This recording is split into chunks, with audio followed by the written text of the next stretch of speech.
दोस्तों नमस्कार, स्वागत है आपका बड़ी खबर बड़े खुलासे में। दोस्तों, मुख्यमंत्री योगी आदित्यनाथ ने एक बार फिर एनकाउंटर के मामले में खुली खुली अपराधियों को चेतावनी दे दी है और उन्होंने साफ साफ कहा कि हमने अपराध पर जीरो टॉलरेंस नीति अपनाई है। हमारे प्रदेश में एनकाउंटर पर जो लोग सवाल उठाते हैं उन्हें मैं बता दूं कि पुलिस गोली खाने के लिए नहीं है। अगर अपराधी पुलिस पर गोली चलाएगा तो क्या पुलिस को जो पिस्तौल दी गई है वो रखने के लिए, दिखाने के लिए है? सीधा सीधा जो जिस भाषा में अपराधी समझें उसी भाषा में उनको समझाया जाएगा कि पुलिस को हमने निर्देश दिए। योगी आदित्यनाथ ने इस बयान से जहां तक एक बार फिर से खलबली मचा दी है, उनके इस बयान से अपराधियों में एक बार फिर से खौफ हुआ है और इसका इशारा समझ लें कि अगले साल चुनाव है। अपराधियों पर जीरो टॉलरेंस जो नीति है, योगी आदित्यनाथ जिस तरह से बेबाकी से बोलते हैं उसमें विपक्षियों की जबान बंद हो जाती है। और आपको बता दें कि अखिलेश यादव जो ऑपरेशन लंगड़ा है, एनकाउंटर है, इस पर लगातार सवाल उठाते रहे हैं, तो सवाल अखिलेश पर उठता है कि वो अपराधियों का पक्ष क्यों लेते हैं। अगर योगी आदित्यनाथ की पुलिस बेहतरीन काम कर रही है और पूरे भारत में लोग कह रहे हैं कि योगी जैसा कोई नहीं, पूरे भारत में भारतीय जनता पार्टी की कई राज्यों में सरकार है और मैं इस बात को बार बार कहता हूं, हमेशा कहता हूं कि योगी जैसा कोई नहीं। योगी जी भारतीय जनता पार्टी के एकमात्र ऐसे मुख्यमंत्री हैं जिन्होंने उत्तर प्रदेश में ना केवल अपराध पर लगाम लगाई, यहां दंगा फसाद होता था, दंगे फसाद बंद हो गए। जहां तक हो सकता है कई विभागों में भ्रष्टाचार पर भी कड़ा प्रहार योगी जी ने किया है। 68,000 कर्मचारियों की तो सैलरी रोक दी है कि जब तक नहीं मिलेगी पहले आपकी अपनी आय का डिक्लेरेशन करो। अब ये सख्त एक्शन है तो इसमें अब समाजवादी पार्टी बौखला रही है, क्योंकि ज्यादातर मामलों में यह देखा जाता है कि जब अपराधी कोई पकड़ा जाता है या एनकाउंटर होता है तो समाजवादी पार्टी का कहीं ना कहीं से लिंक निकल करके आता है। योगी आदित्यनाथ इस बात पर शुरू में बोल चुके हैं और अब जो बोला उसको खुद सुनिए। उत्तर प्रदेश में आप अनुमान करिए 2012 से लेकर के 2017 के बीच में 900 से अधिक दंगे हुए थे। अनुमान कर लीजिए, कोई सिटी ऐसी नहीं थी जहां कर्फ्यू का दौर उस सिटी के अंदर न गुजरी हो। कोई उद्यमी, कोई चिकित्सक, कोई व्यापारी ऐसा नहीं रहा होगा जिसने गुंडा टैक्स न दिया हो। इस दौर में अराजकता चरम पर थी। यहां का युवा पलायन करता था। सरकार के पास कोई पॉलिसी नहीं थी। परिणाम क्या था? जब सुरक्षा नहीं होगी, जो पहले से उद्यम थे वह भी यहां से प्लान कर रहे थे। जैसे तैसे वे भागने के लिए मजबूर थे। यहां पे सब जुनेजा जी अपनी बात को कह रहे थे, ये उनकी अपनी पीड़ा थी, जहां उनका बचपन बीता। उस धरती को छोड़ना उनके लिए अत्यंत कठिन रहा होगा, लेकिन उनकी मजबूरी थी कि उन्हें अपनी सुरक्षा भी चाहिए थी। और केवल एक जुनेजा जी की बात नहीं थी, ये उत्तर प्रदेश के हर उद्यमी की, हर व्यापारी की, हर उस व्यक्ति की पीड़ा है जिसने उस दौर को देखा है। 2003 से लेकर के 2017 के बीच के उस दौर को देखा है जब व्यापक कर्फ्यू में अपहरण के लिए यहां पर अपहरण होते थे, फिरौती वसूली करने के लिए। और उन स्थितियों में जब आदरणीय प्रधानमंत्री जी ने और हमारी पार्टी ने दायित्व मुझे उपलब्ध दिया था, तो हमें इस चुनौती का सामना भी करना था और हर एक नागरिक के मन में एक विश्वास भी पैदा करना था। स्वाभाविक रूप से यह हम पिक एंड चूज से नहीं कर सकते थे। हम लोगों ने तय किया जीरो टॉलरेंस फिर सब पे बराबर लागू होगा। अगर अपना व्यक्ति भी गलत करेगा तो उसके लिए भी वही कानून लागू होगा जो एक माफिया और अपराधी के लिए लागू होगा। कोई अपना पराया नहीं होगा। और हम लोगों ने इस मामले में जब कार्रवाई प्रारंभ की, प्रयास तो किया कि कानून के दायरे में रह करके करें। लेकिन बहुत बार होता है, आप भी इस बात को समझते होंगे। भाई अगर सामने वाला व्यक्ति कानून से भयभीत नहीं है तो फिर उसको कानून के दायरे में ला करके कानून की भाषा समझाना तो फिर तात्कालिक परिस्थिति हो जाती है। बहुत बार लोग टिप्पणी करते हैं कि पुलिस ने गोली क्यों मार दी। अगर पुलिस गोली ना मारी तो क्या पुलिस गोली खाए? ये दोनों काम एक साथ नहीं चल सकते। अगर उस अपराधी को गोली चलाने की स्वतंत्रता है तो पुलिस के पास भी हमने इसीलिए पिस्तौल दी है कि वह भी उसके सामने उसका मुकाबला करे।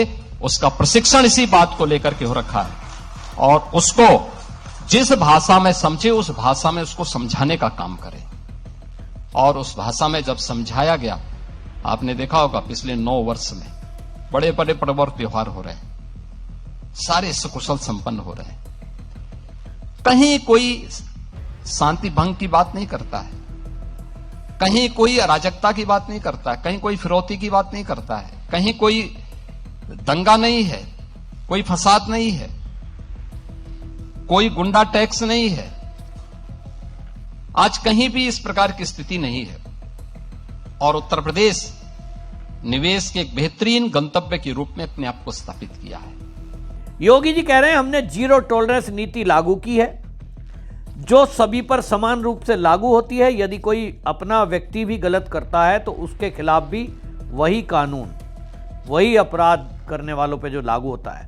और ये मैंने कहा आपको कि पूरे कई राज्यों के मुख्यमंत्री में योगी जैसा कोई नहीं, इसीलिए कह रहा हूं कि यहां भारतीय जनता पार्टी से भी कोई जुड़ा हुआ होगा ना, योगी जी उस पर भी कार्रवाई करते हैं। किसी के साथ छूट नहीं अपराध के मामले में। योगी जी ने इस पर क्या कहा है खुद सुनिए। हम लोग जब आए थे हमारे पास निजी क्षेत्र के मेडिकल कॉलेज ज्यादा थे, गवर्नमेंट के कम थे। हॉस्पिटल्स की स्थिति बहुत खराब थी, बहुत दयनीय स्थितियां थी और हम लोग तो उन परिस्थितियों से जूझे हैं, देखे हैं। लोग मरते थे, कोई पूछने वाला नहीं था। बीमारी से लोग तड़पते थे और समाचार पत्रों में, मीडिया में आता था अज्ञात बीमारी से इतने लोग मर गए। बीमारी अज्ञात, आज के समय में भी अज्ञात थी। मुझे एक जनप्रतिनिधि के रूप में इस लड़ाई को सड़क से लेकर संसद तक लड़नी पड़ती थी।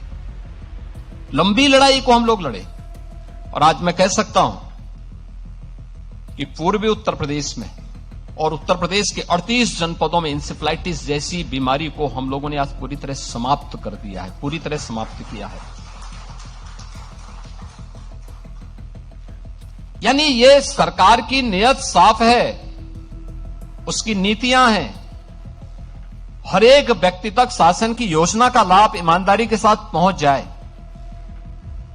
तो मेरा यह मानना है कि वह सब कुछ किया जा सकता है जो एक कॉमन मैन के मन में होता है।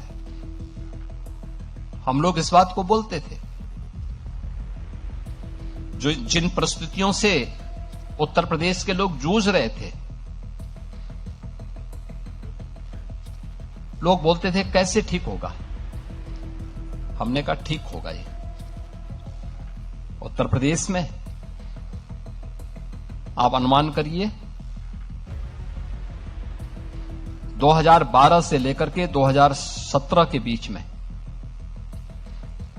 900 से अधिक दंगे हुए थे। अनुमान कर लीजिए।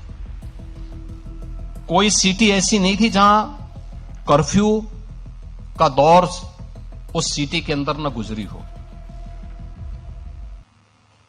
कोई उद्यमी, कोई चिकित्सक, कोई व्यापारी ऐसा नहीं रहा होगा जिसने गुंडा टैक्स न दिया हो। इस दौर में अराजकता चरम पर थी। यहां का युवा पलायन करता था। सरकार के पास कोई पॉलिसी नहीं थी। परिणाम क्या था? जब सुरक्षा नहीं होगी, जो पहले से उद्यम थे वह भी यहां से प्लान कर रहे थे। जैसे तैसे वे भागने के लिए मजबूर थे। यहां पे सब जुनेजा जी अपनी बात को कह रहे थे, ये उनकी अपनी पीड़ा थी, जहां उनका बचपन बीता। उस धरती को छोड़ना उनके लिए अत्यंत कठिन रहा होगा, लेकिन उनकी मजबूरी थी कि उन्हें अपनी सुरक्षा भी चाहिए थी। और केवल एक जुनेजा जी की बात नहीं थी, ये उत्तर प्रदेश के हर उद्यमी की, हर व्यापारी की, हर उस व्यक्ति की पीड़ा है जिसने उस दौर को देखा है, 2003 से लेकर के 2017 के बीच के उस दौर को देखा है, जब व्यापक कर्फ्यू में अपहरण के लिए यहां पर अपहरण होते थे, फिरौती वसूली करने के लिए। और उन स्थितियों में जब आदरणीय प्रधानमंत्री जी ने और हमारी पार्टी ने दायित्व मुझे उपलब्ध दिया था, तो हमें इस चुनौती का सामना भी करना था और हर एक नागरिक के मन में एक विश्वास भी पैदा करना था। स्वाभाविक रूप से यह हम पिक एंड चूज से नहीं कर सकते थे। हम लोगों ने तय किया जीरो टॉलरेंस फिर सब पे बराबर लागू होगा। अगर अपना व्यक्ति भी गलत करेगा तो उसके लिए भी वही कानून लागू होगा जो एक माफिया और अपराधी के लिए लागू होगा। कोई अपना पराया नहीं होगा। और हम लोगों ने इस मामले में जब कार्रवाई प्रारंभ की, प्रयास तो किया कि कानून के दायरे में रह करके करें, लेकिन बहुत बार होता है, आप भी इस बात को समझते होंगे, भाई अगर सामने वाला व्यक्ति कानून से भयभीत नहीं है तो फिर उसको कानून के दायरे में ला करके कानून की भाषा समझाना तो फिर तात्कालिक परिस्थिति हो जाती है। बहुत बार लोग टिप्पणी करते हैं कि पुलिस ने गोली क्यों मार दी। अगर पुलिस गोली ना मारी तो क्या पुलिस गोली खाए? योगी जी की बिल्कुल अपने कार्यकर्ताओं को भी बिल्कुल साफ साफ सीधी सीधी बात चेतावनी के रूप में है कि भाई पार्टी में हो तो कायदे में रहो। आप गाड़ी में ऊपर से निकलोगे, दारू पियोगे कहीं सार्वजनिक स्थान पर, कहीं झगड़ा फसाद करोगे और आप कहें जी हम तो भाजपा से जुड़े हुए हैं। योगी जी ने साफ कर दिया कार्यकर्ताओं को कि 1 साल चुनाव का बचा है यूपी में, माहौल खराब ना होने पाए, क्योंकि आजकल सोशल मीडिया का जमाना है, तत्काल वीडियो वायरल होती हैं। और ऐसे में योगी जी ने अपने कार्यकर्ताओं को भी जो समझाया है, ये अपने आप में एक उदाहरण है। अपराध की जिस भाषा को समझते हो ऐसा कह दिया, और जिस भाषा में अपराधी समझेंगे उसी भाषा में उनको समझाया जाएगा। योगी जी ने एक बार फिर से 2 टूक कह दिया। इन्होंने जिस तरह की बातें कही हैं उस मामले में, अब आप देखें कि जो योगी जी हैं वो पहले से ही इस मामले में जाने जाते हैं कि भाई ये जो है योगी जी जो कार्रवाई करते हैं वो सीधी सीधी किसी को बख्शने के मूड में नहीं है। लखनऊ में असल में यूपी फार्मा एनक्लेव में उद्घाटन में बोल रहे थे, डिप्टी सीएम जो ब्रजेश पाठक है वो भी वहाँ मौजूद थे। तो एक तरफ उत्तर प्रदेश में विकास हो रहा है, एक तरफ विरासत को संभाला जा रहा है, क्योंकि आप देखिए संभल में जो कुएं दबा लिए थे लोगों ने, मंदिरों को कब्जा कर लिया था, उनको छुड़ाया जा रहा है। और उत्तर प्रदेश में कई जगह कॉरिडोर बनाए जा रहे हैं, तीर्थ स्थानों का डेवलपमेंट किया जा रहा है। तो विरासत भी है, विकास भी है और कानून की व्यवस्था भी है। तो ये सब जो योगी आदित्यनाथ के मामले में चल रहा है उत्तर प्रदेश में, अब वो सीधा सीधा कह रहे हैं, पुलिसकर्मियों को भी ये सीधा संदेश है। एक तरह से राज्य का मुखिया, मुख्यमंत्री अपने पुलिस के अधिकारियों के साथ खड़े दिखाई दे रहे हैं। कई मामलों में हमने देखा है जब पुलिस कोई एनकाउंटर कर देती है तो कोर्ट में केस चला गया, मानवाधिकार वाले लोग आ गए, मीडिया में सवाल उछल गया, सबका मुंह बंद करते हुए योगी जी ने कह दिया कि भाई एनकाउंटर तो होंगे, ये इस मामले में कोई छूट है नहीं। ये पहला मुख्यमंत्री है जो अपने इस तरह से अधिकारी के साथ खड़े होते हैं। आपको बता दें कि इस तरह से जो मामला चल रहा है, अब ये है, आप सोचिए कि उत्तर प्रदेश में अभी तक 50 लाख करोड़ रुपए का निवेश हुआ है। ये छोटा आंकड़ा नहीं है। उत्तर प्रदेश जहां कोई अपनी एक कंपनी लगाना नहीं चाहता था, आज योगी जी कह रहे हैं कि हमारे पास तो लैंड बैंक भी है, क्योंकि जमीन मुक्त कराई है माफियाओं से और उन जमीनों में मुक्ति कराई गई। अभी तक अगर मैं केवल 24 घंटे उसमें अगर मैं बात करूं आंकड़ों की, तो 65,000 एकड़ जमीन टास्क फोर्स गठित की और उन्होंने कह दिया 24 घंटे दे रहा हूं, ये आपको खाली करानी है। 24 घंटे में कार्रवाई हुई तो उसका असर ये हुआ, उत्तर प्रदेश में 65,000 एकड़ लैंड खाली हुई और अब वो लैंड बैंक के रूप में है। सरकारी डेवलपमेंट करना हो, कोई कंपनी आना चाहती हो निवेश के लिए, तो आप आइए, आपको उत्तर प्रदेश में हर तरह की सुविधा मिलेगी। लॉ एंड ऑर्डर की सिचुएशन के अलावा मैं बात करूं अगर मैं अपराध की, तो एनसीआरबी के डाटा ये कहता है कि यहाँ पर लगभग जो है कुल अपराध की दर 25% से कम रही है, जो 448.3 के मुकाबले 335.3 रही। एनसीआरबी के डाटे जो है वो साबित करते हैं कि 2017 के बाद यूपी में अब शांति और सामाजिक सद्भावना ये अब मामला दिख रहा है। आंकड़ों के अनुसार अगर मैं बात करूं 2012 से 17 के बीच 815 उत्तर प्रदेश में दंगे हुए थे, जिसमें 192 लोगों की जान चली गई, जबकि 2007 और 2007 से लेकर 11 में 616 घटना हुई थी और 121 लोगों की मौत हुई। 2017 के बाद योगी जी आए तो आपको बता दूं कि 17 के बाद से एक भी दंगा नहीं हुआ। आपने देखा बरेली में हुआ, कहीं बहराइच में झड़प हुई, और एक आपने देखा था जो संभल में हुआ था। वहां ये रिपोर्ट में आया है कि साजिशन दंगा भड़काने के लिए आपस में ही गोली मारकर वहां का लोकल आदमी को जान से मार दिया ताकि मुस्लिम भड़कें, पुलिस पे हमले हों। लेकिन जो सांप्रदायिक दंगे होते थे हिंदू मुस्लिम, वो कहीं नहीं हुए राज्य में।